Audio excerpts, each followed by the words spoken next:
Entrepreneur دیکھیں جتنے successful entrepreneurs ہیں ڈاکٹر صاحب وہ کریزی لوگ ہوتے ہیں, وہ کہیں سے بھی آرڈنری پیپل نہیں ہوتے.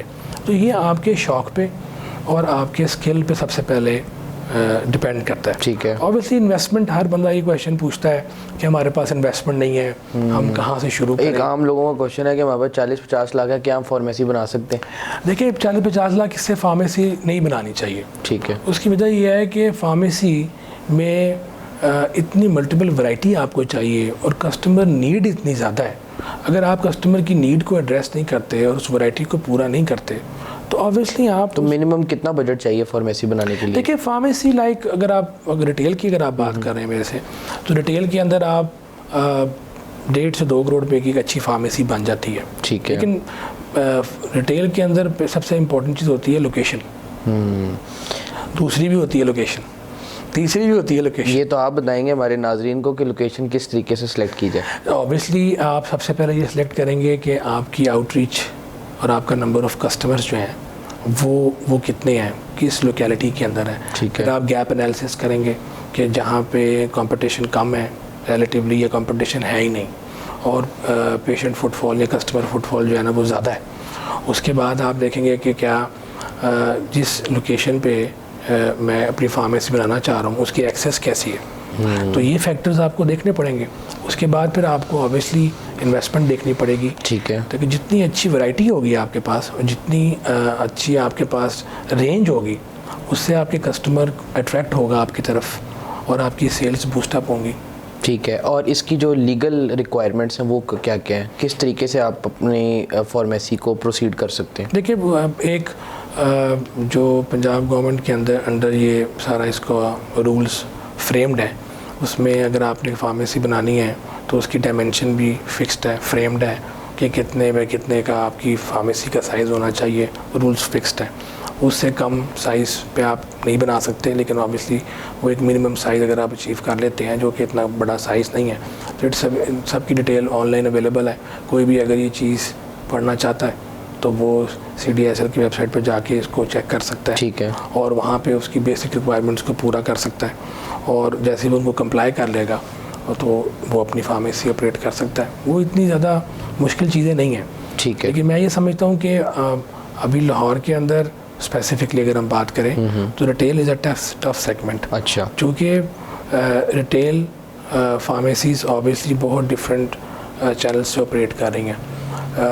آبادی ابھی بھی بڑھ رہی ہے, ڈیمانڈ ابھی بھی زیادہ بڑھ رہی ہے. اچھا, ابھی حالیہ میں ہم نے دیکھا ہے کہ پاکستان فارماسسٹ ایسوسیشن PPA کے الیکشنز ہوئے, نیو کیبنٹ الیکٹ ہوئی, کیسا دیکھتے ہیں ان کو, کیسا کام کر رہے ہیں وہ؟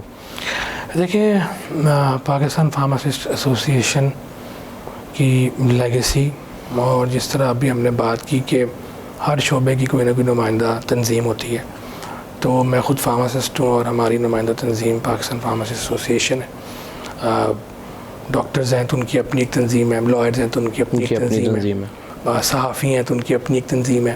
تو اس تنظیم نے ہمیشہ فارماسسٹ کے حقوق کو اجاگر کرنے کی بات کی ہے. لوگ سیٹسفائیڈ نہیں ہیں اس سے, لیکن میں یہ سمجھتا ہوں کہ اگر آپ کوئی بھی تنظیم میں جو عہدیدار آتے ہیں اور وہ کچھ سٹیپس اپنے ٹرنور میں اچھے لیتے ہیں جس کا فائدہ اس وقت تو نظر نہیں آتا لیکن کچھ دیر کے بعد نظر آتا ہے, یا کوئی پالیسی ہے, فار ایگزامپل اگر کوئی پالیسی سے ابھی 4 ٹائر اسٹرکچر کی بات ہو رہی ہے اور 4 ٹائر اسٹرکچر پہ کام کیا گیا ہے, تو obviously this is a very big achievement, اور اس سے آبویسلی مور جاب کریشن ہوگی, کیونکہ جب ڈفرینشیل بنے گا تو سیٹ کریشن زیادہ ہوگی, تو اوبیسلی اس سے لوگوں کو اور روزگار کا موقع ملے گا.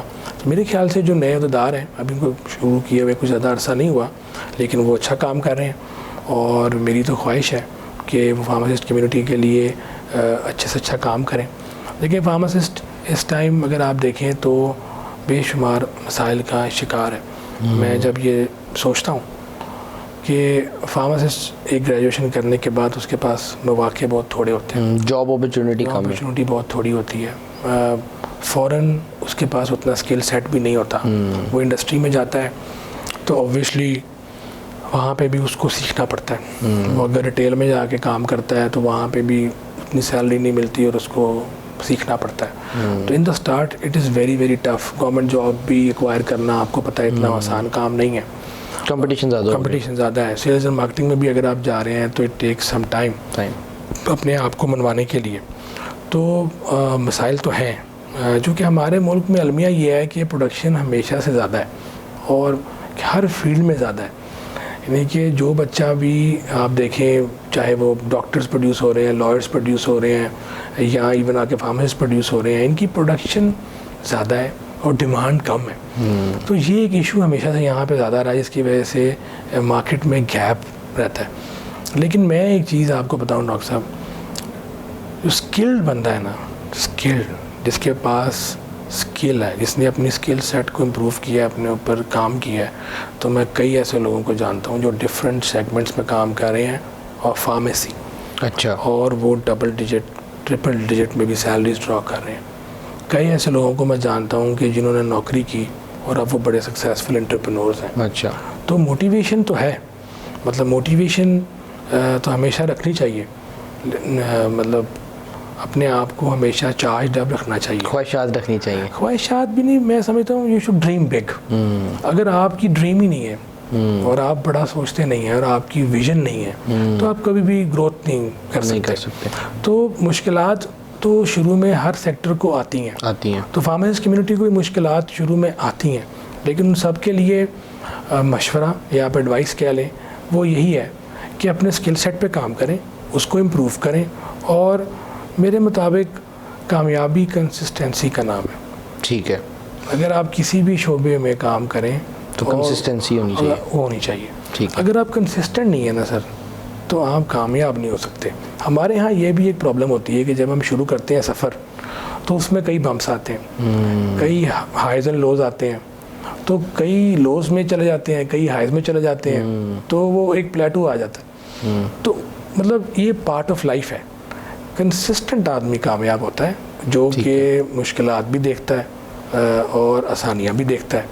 تو اگر کنسسٹنٹ رہے انسان تو اللہ تعالیٰ کی ذات ہمیشہ کرم کرتی ہے. ٹھیک ہے, بہت شکریہ عزیر ناگرہ صاحب, آپ نے مجھے ٹائم دیا. تو جی ناظرین, میں امید کرتا ہوں کہ آپ کو ہماری باتیں کافی انفارمیٹیو لگی ہوں گی. ملتے ہیں نئے شو میں نئے گیسٹ کے ساتھ. اللہ حافظ.